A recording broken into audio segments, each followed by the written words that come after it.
के समय में वैशाली में प्रसिद्ध लिच्छवी राज नृत्यांगना थी।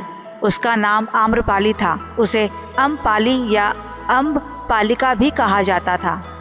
वैशाली लिच्छवी गणराज्य की राजधानी थी। वैशाली को उस समय 16 महाजनपदों में एक महत्वपूर्ण जनपद माना जाता था, जिसकी ख्याति दूर दूर तक फैली हुई थी। यह नगरी परम वैभवशाली और हर तरफ से संपन्न थी। वैशाली में ही एक दंपत्ति को एक आम के पेड़ के नीचे एक लड़की पड़ी मिली थी। आम्रपाली के माता पिता का नाम ज्ञात न था। वह आम के पेड़ के नीचे पड़ी मिली थी, इसलिए उसका नाम आम्रपाली रख दिया गया। आम्रपाली बहुत ही सुंदर थी और कहते हैं जो भी उसे एक बार देख लेता वह उस पर मुग्ध हो जाता था। आम्रपाली इतनी खूबसूरत थी कि नगर का हर पुरुष उससे विवाह करने के लिए ललायित था। राजा से लेकर व्यापारी हर कोई आम्रपाली को पाना चाहता था। आम्रपाली के लिए शादी के प्रस्तावों के ढेर लग गए। इतने सारे विवाह प्रस्तावों की वजह से आम्रपाली के माता पिता बड़ी दुविधा में फंस गए थे।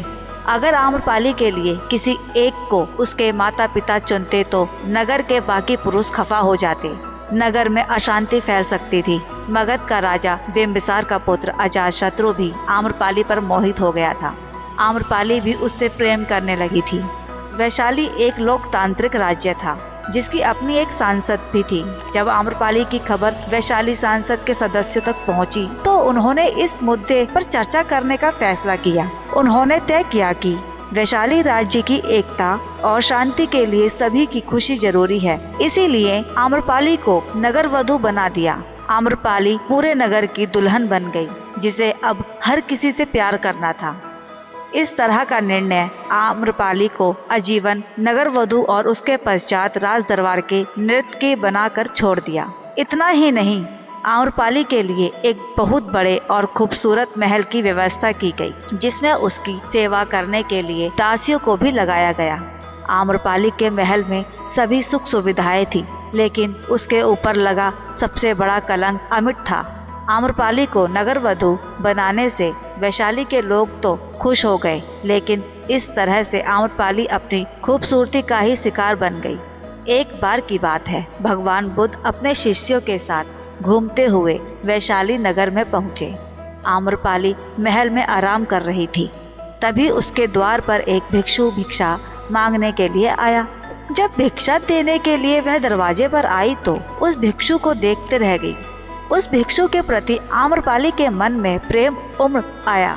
उस भिक्षु के पीछे बहुत सारे भिक्षुक थे, जिन्हें यकीन नहीं हो रहा था कि वह भिक्षा मांगने के लिए आम्रपाली की चौखट पर आए हैं, क्योंकि वैशाली नगर में रहने वाले भिक्षुक आम्रपाली को हीन भावना से देखते थे।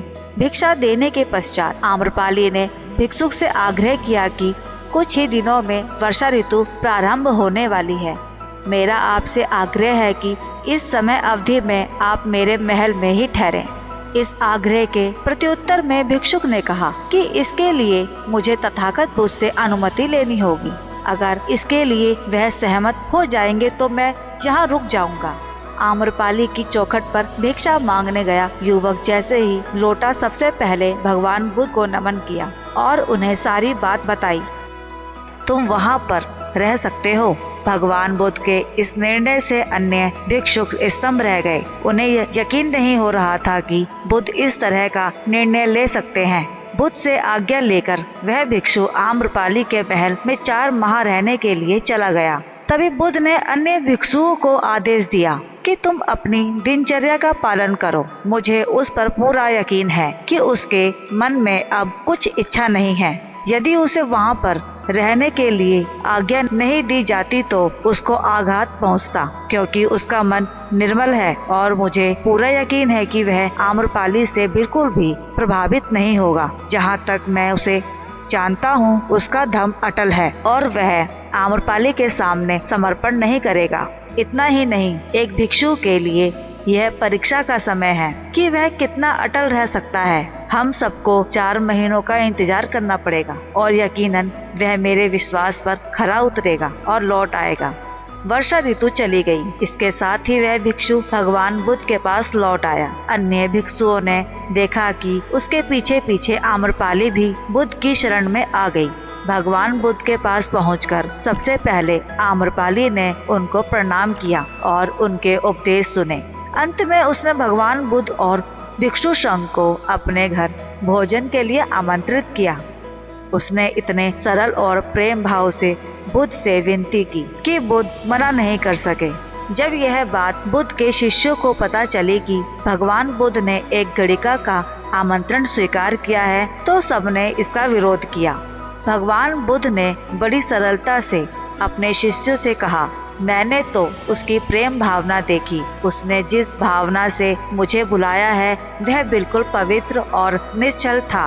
वह आज मुझसे मिलने एक गणिका बनकर नहीं बल्कि एक भक्ति भाव से आई थी। फिर भला मैं कैसे उसका आमंत्रण स्वीकार न करता, वह चाहे एक वेश्या हो या फिर कोई सन्यासी। समय आने पर बुद्ध आम्रपाली के घर भोजन के लिए गए। वह पहले से ही भोजन की सारी व्यवस्था करके भगवान बुद्ध के आने की राह देख रही थी। मन में यह विचार भी आ रहा था कि कहीं बुद्ध अपनी बात से मुकर ना जाए। इतने बड़े सन्यासी भला क्यों एक वेश्या के बुलाने पर उसके घर आकर भोजन करेंगे। परंतु जैसे ही आम्रपाली ने भगवान बुद्ध को अपने घर आते देखा, उसकी प्रसन्नता का ठिकाना ना रहा। वह दौड़कर दरवाजे पर गई और उनका स्वागत किया। आम्रपाली ने खुद अपने हाथों से भोजन परोसा और उनकी आवभगत की। भगवान बुद्ध के शिष्यों ने जो उनके साथ आए थे, जब एक वेश्या को, जिसको खुद सम्राट अजातशत्रु से लेकर पूरे वैशाली जिसके एक झलक पाने के लिए तरसती थी, उसे एक सन्यासी के लिए ऐसा व्यवहार करते देखा, बुद्ध के शिष्यों के मन में तथागत के लिए सम्मान और ज्यादा बढ़ गया। आम्रपाली ने भगवान बुद्ध के व्यक्तित्व के बारे में जैसा सुना था, उनसे मिलने के बाद वह उससे ज्यादा प्रभावित हुई। उसने बुद्ध से आज्ञा मांगी कि वह भी भिक्षुणी संघ में शामिल होना चाहती है। साथ ही उसने यह भी बताया कि वह उस भिक्षु को उसकी ओर खींचने के लिए हर संभव प्रयास किया, तरह तरह के लालच दिए, लेकिन वह तनिक भी विचलित नहीं हुआ। यह देखकर मेरा मन परिवर्तित हो गया और अब मैं भी एक भिक्षुणी का जीवन यापन करना चाहती हूँ और यह भी जानती हूँ कि यही सत्य और मुक्ति का मार्ग है। मेरे पास मौजूद समस्त धन संपदा को मैं आपके चरणों में समर्पित करती हूँ। भगवान बुद्ध ने उसे आज्ञा दे दी और उसी समय वह बुद्ध की शरण में चली गई। अपनी सारी संपत्ति का बौद्ध मठ के नाम करके आजीवन भिक्षुणी बन गई। आम्रपाली का महल बौद्ध भिक्षुओं का वह मुख्य स्थान बन गया जहाँ पर चातुर्मास में सभी भिक्षुक यहाँ पर रहते। नगर वधु से लेकर भगवान बुद्ध की सबसे प्रतिष्ठित भिक्षुणियों में शामिल होने तक का यह सफर आम्रपाली के लिए कतई आसान नहीं था।